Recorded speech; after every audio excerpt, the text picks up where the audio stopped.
here, and then I'm going to open up the Twitter presentation, which is here, because that's the essence of what we're going to do today. Now, in these 15-minute quick-fire rounds, I will give you as much as I can about what Twitter is about. So we have play. So here's my feature on Twitter and how I use it. So let me go back. Oops. And all QuickTime has this recording thing, or is that just on? Yes, it's only on Macs. Oh, hold on. I still got this music playing. It's a good album. Hey, what's up, Gabriel? So let me go to Keynote. And then Keynote is where I was trying to start with. And so with your iPhone, you can download an app. It's 99 cents. It's worth it. But what you can do is simply... One teacher has found that encouraging kids to use social media in the classroom can actually help bring some of them out of their shell if they're shy. Joining me now from Los Angeles, Enrique Legaspi. He teaches at Olivet Middle School in Los Angeles. Enrique, good to see you. You were at Macworld in San Francisco, and something hit you. You had this eureka moment. You said, why don't I bring Twitter and social media into my classroom? Why? I mean, when I was in San Francisco, I was very excited to hear about this Twitter course. I knew right away that I need to go back to Los Angeles Boyle High to really share this with the kids because I knew that it would be exciting for all of us. No, I mean, all I'm hearing from people is how this is distracting. This is not good for kids to be tweeting because they really are not going to have the discipline to just do what they're supposed to be doing. Tell me what your kids do that actually helps them in terms of social media. I think when you use social media in the curriculum, the best way to use it is really to make an interactive student notebook. I mean, this is not an old idea in education. Sure. We really want our students to interact with their learning so that they can really be engaged and be excited and take ownership. So give me an example. What do your kids do? What do your kids do use social media for that doesn't matter? I think one example, when we prepare for testing, it's a way to review. We use it for academic competitions. We may use Twitter just to enhance our imagination and just do warm-up activities. We use it for political cartoons, analyzing quote of the days. We use it to collaborate with each other. But how is it a tool? How is it, so okay, you said collaborate. How is it, are they tweeting each other? Are the kids all following each other, following you, you're following them? Is that how this is working? Sort of a closed environment? Well, I mean, I can give you 3 quick examples. I mean, it's a tool for an ESL student, a student that's learning English. It really helps them build their content vocabulary and at the same time master English. Another story, I have a student who, the only time they'll talk to me is say, hey, mister, can I use the restroom? I mean, now I have a tool to now really check if they're understanding the depth and the complexity of my lessons. Okay. Third example, I can really use forums and polls to find out if they need to review something. So, I mean, as a teacher. So again, I show that just to give you an idea of how I use it in the classroom, and it's pretty concise, and I like how they structured that. So what is Twitter? It's basically operating in the clouds, real-time, microblogging, getting your students to respond, getting 100% engagement, because again, if we want our kids to have access, they need to have a voice. And that's what's happening in classrooms, and you guys go to different classrooms, that a lot of teachers, they teach very traditional. Traditional teaching sucks. The reason why traditional teaching sucks is because you're teaching the middle of the bucket. When you teach the middle of the bucket, these people and these people are left out. So you're only launching about 40 to 60% of your students, while the other 40 are just, off to the side because they have no voice. Never were they given a chance to have a voice. And so you have Twitter, and that's why I say use it in the classroom. So this is a little bit about what I do, who I am, and then what this quick workshop will cover in the next 7 minutes. So basically, I'm trying to give you 20 tasks for learning Twitter and how to use it for professional collaboration within City Year, or maybe within the students that you have in your tutoring program, so that you can create a real-time network of mentoring, in a sense. Okay? So again, what our agenda is to get comfortable with it if you have it, and once you get your smartphone, you can launch with it right away. Make sure you download that app. And then an overview of it, what that history is. I'm a history teacher, so I like to talk about the history of things to understand fully what things are about. And that it is a learning network, and that's where the future is at. Without a learning network, you have no experts. When you have a learning network, you know who to go to when you need something. So if I need to find something about Harvard, I don't go to Harvard. So I'm going to go to Harvard's Twitter because they have experts there telling us what's going on there. So how you use Twitter depends on how you make it a tool for yourself. And then, hey, what's up, Raymond?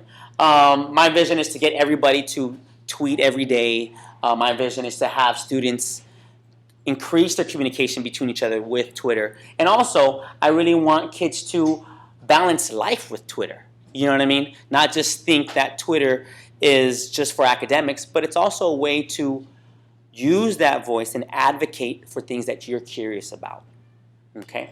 Now, the Twitter course is how I get my students to understand what it is. So here's partnership. We are a partnership school. We're one of the 22 or 23, I believe. And they have a Twitter. And they let you know what's going on at their different schools. The mayor of Villaraigosa has a Twitter. He's like, I'm right here hanging out with Meg Whitman, you know. And he takes the picture and he tweets it. And so what I also teach my students is how not to only create things, but how to curate. And so Twitter becomes a tool teaching them how to curate what they make. Now, what is curating? It's like when you have a dirty Facebook page, when you just post anything. You don't care how it looks. When you curate, you consciously and mindfully select what goes there. Now, back to what Twitter is. It's basically an information network. And you basically put things that you care about. So what's cool about Twitter is that's very easy. And as simple as you follow somebody is as easy as you do not follow somebody. For example, Piers Morgan says something that I use Twitter not to adore people, but to use it as a tool so that he can find out what's going on. And if you look at Piers Morgan, he'll say things like, I'm having trouble coming up with questions for tonight's interview. You know? And so he goes to his fans and he asks them for real-time questions that they can ask Britney Spears or the Justin Bieber or whoever's on his show. And Piers Morgan is a real cool guy on CNN who does some really good interviews. Now, you only have 140 characters to use Twitter, and I think it's useful because with 140 characters, you can teach kids to write an expository text. What's expository text? Describing, informing, and explaining. Now, our students have a very tough time doing that, so that when they go to high school, they cannot describe, they cannot explain, and it's very tough for them to do that. So they say things like, and stuff, and like this, and then they lack the modifiers, they lack the nouns, they lack the adjectives, the adverbs, whatever you want to call them, which help them write in expository form. Okay? So Twitter contains information you will find valuable, and so I believe it's useful because my students in the 8th grade, I want them to go to high school following a university. And that's going to be one thing that I do. Yes, so let's play. Really quick, I got about 5 more minutes with you. Sign up for Twitter. Very easy. If you have an email, you simply put your full name, your email there, you come up with a cool password, have a fair type of security. I always like to say have numbers and a word, chocolate strawberries, 49, you know, Super Kid, 56, Kobe Bryant, you know, just combinations. And you can even get further by doing lowercase and uppercase. Then you simply create your account. Once you create your account, I tell my students, and what you can do is make it yours. Own it so that you can go back and check it. Because really, in life, we really check our money in our bank. We check our emails. And then Facebook, because, you know, we have a lot of content in there, if that's what it is. So in order for you to make Twitter work for you, you got to customize it so you make it yours and you have a vested interest in it. So what I tell people to do is start customizing it, personalize it, go into settings, okay? And really think about what you want as your avatar. And what I say, if you have a Facebook, you have a Google+, if you have different social networks, use the same image for all of them. The reason why you need to use the same image is because, like McDonald's, you want to brand yourself. McDonald's, you don't see them using 5 different logos. If they did, we wouldn't know if that was the real McDonald's or not. But now that we use the same brand, now we can really say, yes, that is Jose. Why? Because that's his picture. That's his avatar. That's his signature logo. Does it have to be a picture? No. We've seen people use characters, cartoons, 8-bit graphics, and so forth. So this is my sample. And now what I like to do in activity number 3 is to get people to write their first tweet. It's like, all right, you got it, bro. Now write your first tweet. And then you'll see what's happening. So I'll say, teaching with Twitter is super fresh because it helps with classroom management and gives all students a voice. And that's, to me, the most powerful thing is that it gives every student a voice. Every student now has a voice. But it's not like we're all quiet because they're talking to me and they're tweeting.